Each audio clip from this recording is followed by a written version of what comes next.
Doa Yasana Risnawati.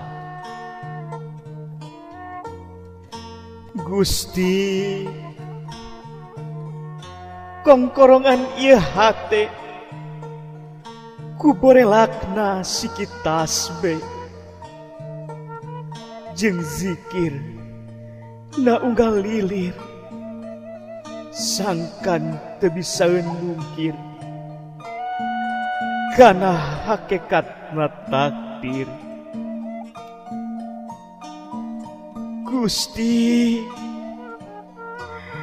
ceboran ieu rasa kuweningna ayat Quran jeung luhurna darajat iman sangkan ajeg natangtungan muntang ka anjeun nu maha heman.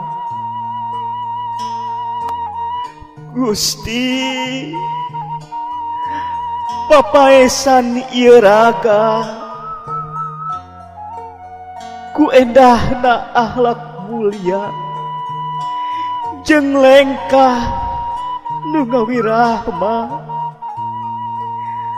sangkan diasih sasama sangkan hirup nyanding bagja.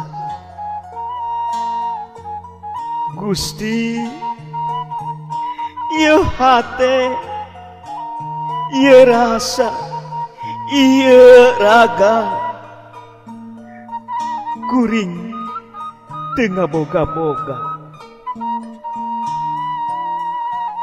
Dicutat tina buku Neangan Bulan Balai Pengelolaan Taman Budaya Jawa Barat 2006.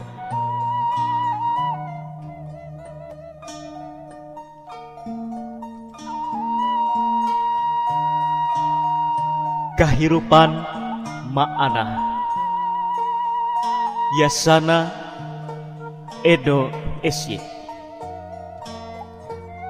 Ma'anah tukang surabi, sore subuh satia nganti nu meuli, satuhu usaha ngadago rizki ceuk paribasana najan ngan payu sasiki. Ma'anah dagang surabi teuing geus ngaliwatan pirang rewu janari. Aya rame, aya sepi, kauntungan teu pasti. Ma oge linteuh hayang jiga batur. Ma yakin rizki mah aya nu ngatur. Ku kituna henteu kudu jadi catur. Gede leutik mah tetep ngucap syukur. Ma'anah tukang surabi, sakia usaha nganti nu meuli, rek rame rek sepi tetep sumujud ka Gusti.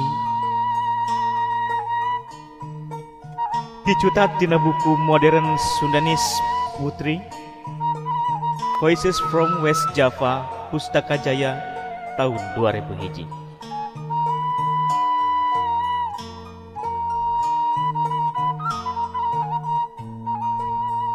Tepung di Bandung Yasana Rahmat M. Saskarana. Waktu datang manehna ibut bari muka lawang bagea sumping. Jaketna nu pulas kayas, pulas hatena nu ikhlas, dina matana nu hideung aya sorot mikatineng. Asem kanyaah ti puncak gunung, uyah asih ti laut kidul, galo nalalayah Bandung. Tapi kesatiaan ayana ngan di pangeran jeung hate malaikat nu saropan. Dicutat tina buku Tepung di Bandung, Rahmat Cijulang, tahun 1883.